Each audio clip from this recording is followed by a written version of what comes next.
Fascist হয়ে ওঠার জন্য গণমাধ্যমের অনেক বড় ভূমিকা ছিল, এটি একটি বড় অংশের মানুষ বলে থাকে। একটু আপনার কাছে আমি জানতে চাই যে একটি রাজনৈতিক সরকার স্বৈরশাসক হয়ে ওঠার পেছনে গণমাধ্যমের ভূমিকা আসলে কতটা গণমাধ্যম ভূমিকা পালন করতে পারে, বা সেই ভূমিকার ক্ষেত্রে সেটি কি গণমাধ্যম বাধ্য হয়ে করে, নাকি নাকি নিজের কোনো স্বার্থ সিদ্ধির জন্য করে, যে সরকারের পক্ষে সমর্থন আদায়ের যে চেষ্টার কারণেই তো হয়তো বলা হয়ে থাকে কিনা, এই জায়গা থেকে একটু আপনার মূল্যায়ন জানতে চাই।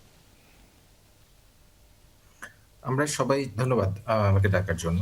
আমরা সবাই জানি কম বেশি, এটা আমরা স্বীকার করি বা না করি, বাংলাদেশের গণমাধ্যমের স্বাধীনতার ক্ষেত্রে একটা বড় অ আ অন্তরায় আমি বলব যে মালিকানা।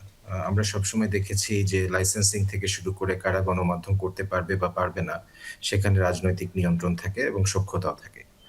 এবং অনেক সময় ব্যবসায়িক স্বার্থকে প্রোটেক্ট করতে গিয়ে, অনেক সময় রাজনৈতিক স্বার্থকে আ আগাতে গিয়ে যেটা হয় যে আ মালিকানা থেকে এক ধরনের সেন্সরশিপ আরোপিত হয়।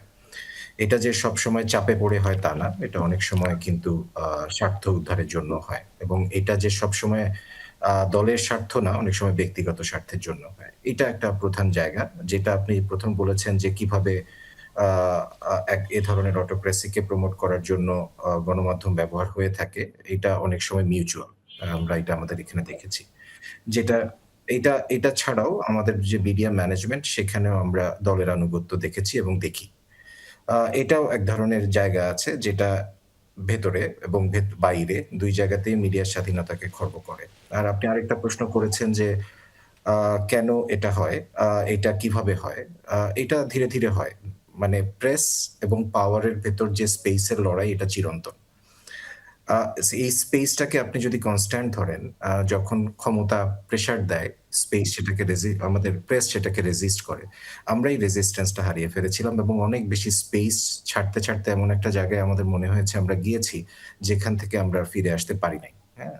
যে কারণে এক্সাইল মিডিয়া তৈরি হয়েছে, যে কারণে আমরা দেখেছি আইন করে কিভাবে কণ্ঠরোধ করা হয়েছে। এগুলো সবই হয়েছে কারণ আমরাও অনেক সময় গণমাধ্যমে যারা কাজ করি তারা আমাদের সেই স্পেসটাকে পাওয়ারের কাছে প্রেসের স্পেসটাকে ছেড়ে দিয়েছি। তো এই সবগুলো রাজনৈতিক কারণ আ এবং রাজনৈতিক এবং সামাজিক এবং অর্থনৈতিক কারণ এই প্রতিটার পেছনেই আছে। এর পেছনে কিছু প্রযুক্তিগত কারণও আছে। সেটা হয়তো আরো বড় পরিসরে বলা যাবে। কিন্তু আপনার প্রশ্নের জবাবে আমি এই যেহেতু রাজনৈতিক প্রশ্ন করেছেন, আমি এই হুম, হুম। জায়গাতে আপাতত থামতে চাচ্ছি। জি।